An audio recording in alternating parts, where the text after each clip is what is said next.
What you need to know about Rainbow Moonstones.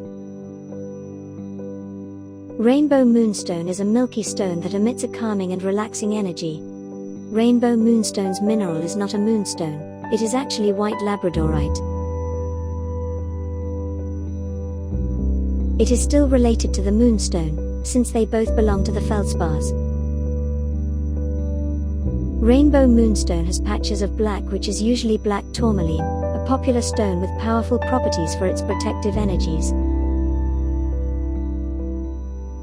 With Black Tourmaline working together with this Rainbow Moonstone, it can draw out the negative energy.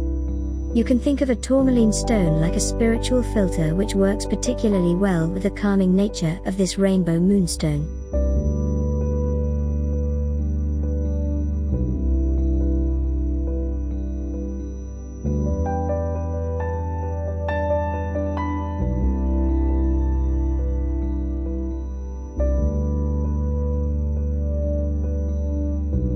Do these Rainbow Moonstones spark joy within you?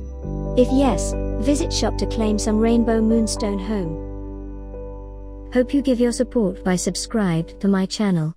Thank you.